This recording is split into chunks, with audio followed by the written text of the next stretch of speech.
मुंबईतील हवेतील प्रदूषण पावसाच्या पाण्यासोबत जमिनीवर उतरलंय, त्यामुळे पर्यावरण अभ्यासकांकडून जैवविविधतेबाबत धोक्याची घंटा वर्तवण्यात आली आहे। तर अशा वातावरणामुळे मुंबईकर त्रस्त झालेत।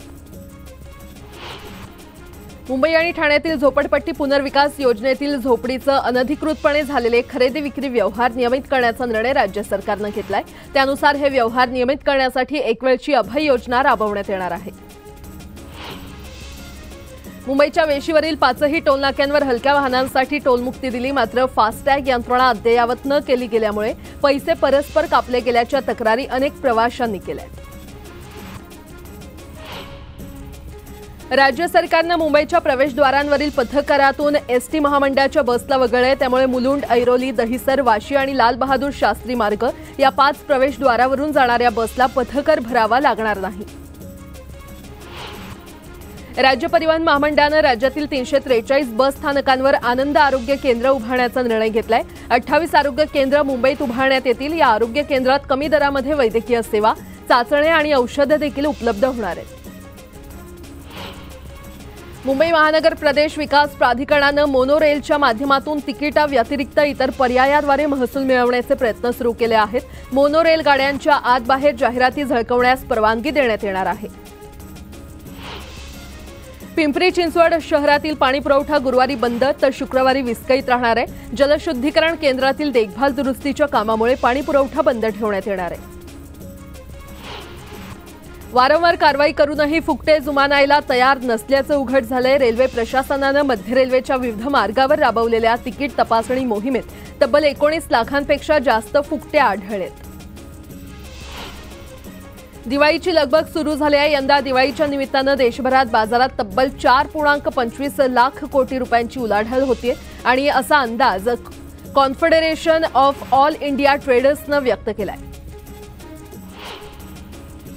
मागील 2.25 वर्षात वाहतूक पोलिसांनी वाहतूक नियमांचं उल्लंघन करणाऱ्या चालकांना 98,25,601 ई चलनाद्वारे 713,57,00,000चा दंड ठोठावलाय, तर दंड थकवणाऱ्यांना नोटीस बजावण्यात आली आहे। राज्यातील शहरांमध्ये गेल्या वर्षीच्या तुलनेत अपघातांची संख्या 2.5% वाढलेली आहे, तर अपघातातील गंभीर जखमींची संख्या 3.7% वाढली आहे। गेली 3 वर्ष सातत्याने वाढत असल्याचं परिवहन विभागाच्या आकडेवारीवरून समोर आलंय।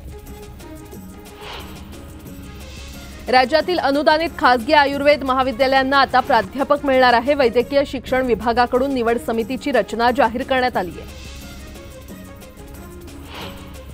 शिक्षण विभागाने आरटीई प्रवेश प्रक्रियेसाठी राज्यभरात 26,000हून अधिक जागा रिक्त राहिल्याचं स्पष्ट झालंय। नियमात केलेल्या बदलामुळे न्यायालयीन प्रक्रिया प्रवेशाला फटका बसलाय। बाजार समित्यांच्या आवारात येणाऱ्या आणि व्यवहार होणाऱ्या मालावर कराची आकारणी होत होती। बाजार समित्यांकडून घेण्यात येणाऱ्या करामध्ये राज्य शासनाच्या पणन विभागाने सोमवारी 50% कपात केली होती। मान्सूनने अखेर मंगळवारी संपूर्ण देशभरातून काढता पाय घेतलाय। हवामान खात्याने नैऋत्य मान्सूनच्या एक्झिटवर शिक्कामोर्तब केलंय। 3 ते 4 दिवसांपासून राज्यातील विविध भागात वादळी वाऱ्यासह विजांच्या कडकडाटात होत असलेल्या परतीच्या पावसाचा तडाखा बसतोय। यामुळे भाजीपाला पिकांचं मोठ्या प्रमाणात नुकसान झालंय। ऑक्टोबर महिन्यात परतीच्या पावसामुळे धान पिकाचं नुकसान होतंय। पावसाने भात पिकाची दाणादाण उडाली आहे। पुढील रब्बी आणि उन्हाळी हंगामाचा प्राथमिक सिंचन अहवाल तयार करण्यात आलेला आहे। पावसाळा जवळपास संपलेला असून 15 ऑक्टोबरपर्यंत प्रत्येक धरणातील उपयुक्त पाणीसाठा विचारात घेतलाय। कायमचा रोजगार देणाऱ्या पिंक ई रिक्षांना कोल्हापूर जिल्ह्यातून अत्यल्प प्रतिसाद मिळालाय। योजनेअंतर्गत जिल्ह्यासाठी 600 रिक्षा मंजूर असताना आतापर्यंत फक्त 25 महिलांनी त्यासाठी अर्ज केलाय। विधानसभा निवडणुकांचं बिगुल वाजलंय। महाराष्ट्रात एकाच टप्प्यात निवडणुका पार पडणार आहेत। आजपासून खरं तर कालपासूनच महाराष्ट्रात आचारसंहिता लागू करण्यात आली आहे, तर 20 नोव्हेंबरला मतदान होणार असून 23 नोव्हेंबरला निकाल लागणार आहे। विधानसभेसाठी उमेदवारांना 22 ऑक्टोबरपासून अर्ज दाखल करता येणार आहेत। 30 ऑक्टोबरला अर्जांची छाननी होईल, तर 4 नोव्हेंबरला अर्ज मागे घेण्याची तारीख आहे। महाराष्ट्राच्या विधानसभेची मुदत 26 नोव्हेंबर रोजी संपणार आहे। महाराष्ट्रात 288 मतदारसंघ आहेत। येथील राजकीय पक्षांबरोबर चर्चा करून निवडणुकांच्या व्यवस्थेचा आढावा घेतल्याची माहिती राजीव कुमार यांनी दिली आहे।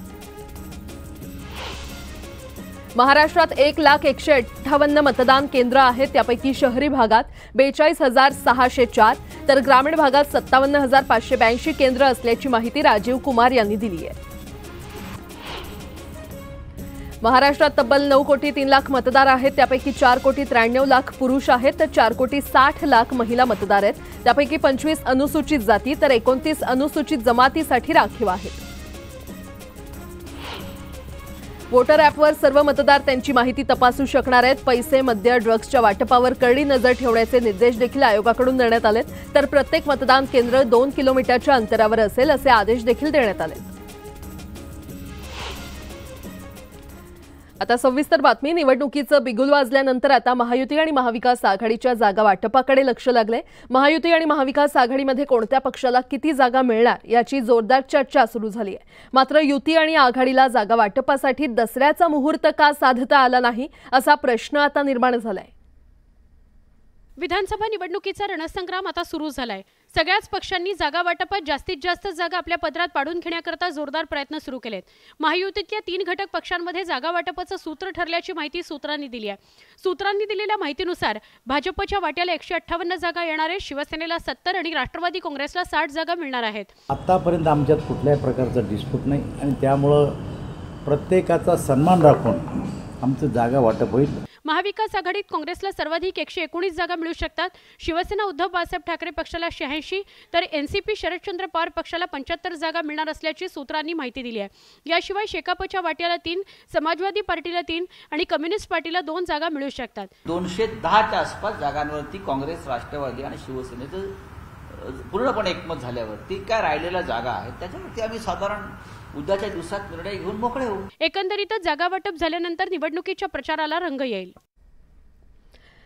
विधानसभा निवडणुकीआधी शरद पवारांच्या राष्ट्रवादीमध्ये जोरदार इनकमिंग सुरू आहे. पुण्यामध्ये अनेक नेते शरद पवारांची भेट घेत आहेत. त्यामुळे शरद पवार अजित पवारांना आणखी धक्के देण्याच्या तयारीत असल्याचं बोललं जात आहे.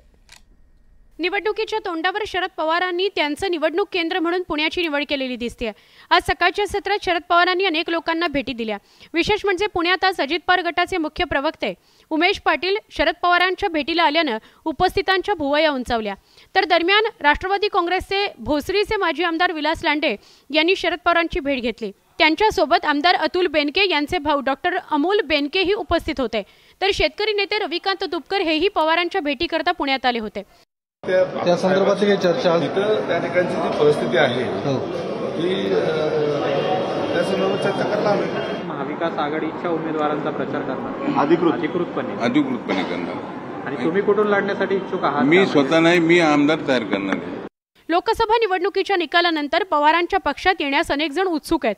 अशातच आगामी काळात पवारांच्या पक्षात कोण नेते दाखल होतात याची उत्सुकता असणार आहे.